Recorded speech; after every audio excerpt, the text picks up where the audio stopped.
I'm here with teacher Edith Grande. She kindly accepted to do this interview. It was a little bit difficult to do an personal meeting, so we are going to do an video recording. So good afternoon, teacher.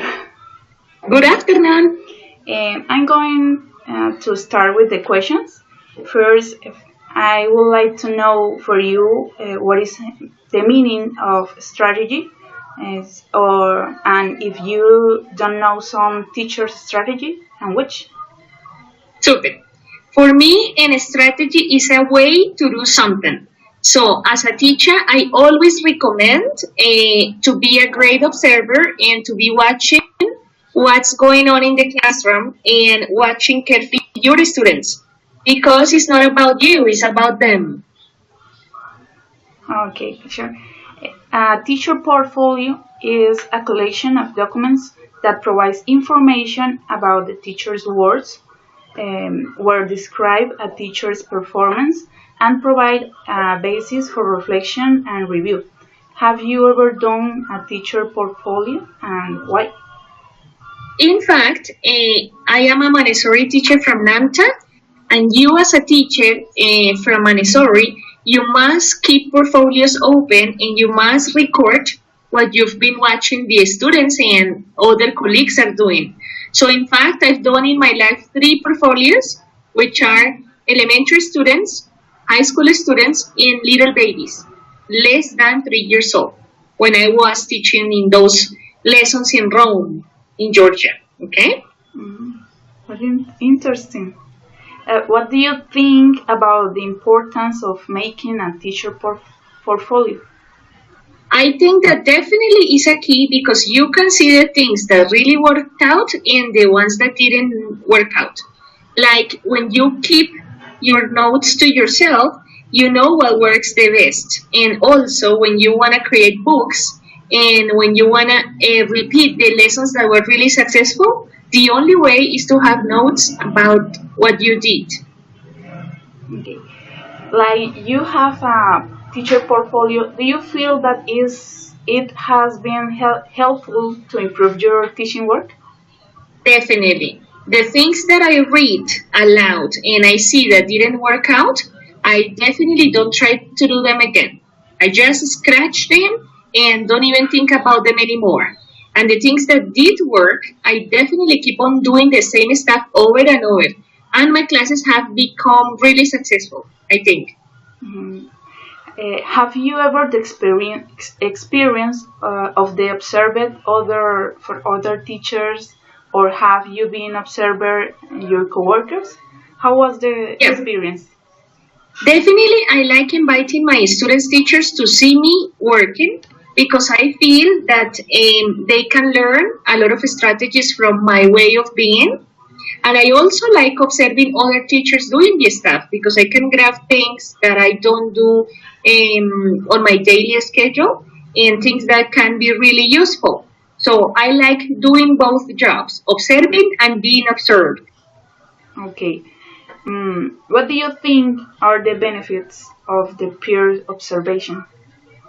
In terms of English or any language teacher, you can have the people who is interested on copying the ideas that were successful, and in order to copy the slang, we manage as professors of language.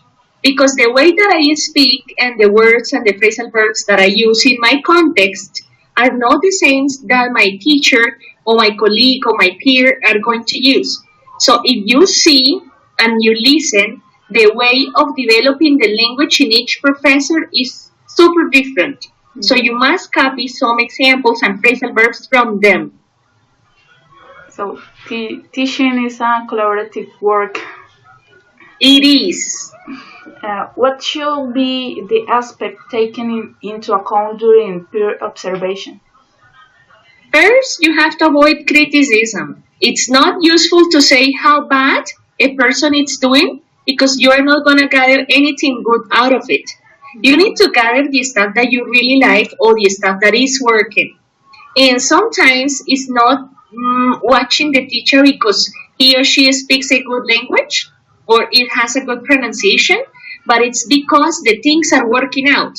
So you see, and you see like a flow in the class, and you say, wow, that teacher is keeping the peace in learning at the same time. And that's what you need to learn to do. It's not a matter of speaking greatly and doing the whole stuff awesome, because most of the material that we are providing the students with, it's going to be useful if the students learn. It's going to be useless if they don't get the idea. No matter how wonderful you are or how wonderful your English is, you see? Okay. Usually you do a teacher journal. Why? I haven't known teachers say journals in a long time. When I was a student in the undergraduate university, I did it, but I don't really remember how wonderful that was because I didn't keep on doing that. What is the most important time to write your teacher journal? If you The thing is that if I wish I could do it, but I know that it's pretty demanding in terms of time. There is a program that once I used in order to keep a journal, and it was an awesome program in which you could download the folders of your students, you could grab the materials, you could grab everything, and they will record the list of the students, the exercises, and so. But I think that it's pretty demanding and it's not something easy to do. So finally, are you agreed with the teacher share their teacher journal with other teachers, and why? Yes, of course. Any example that you can have of teachers teaching, it's going to be useful. Because no matter what, if you read an article done by teachers, that's going to be helpful. If you see someone teaching also, if you have a cafe with someone who knows the language and is teaching it, you learn no matter how, no matter what's the tool. If you share with your peers, you surely learn. Okay, teacher, that's all. So thank you so much for your help, and thank you for share your experience and your opinions. All right, have a nice day. Thank you. Same.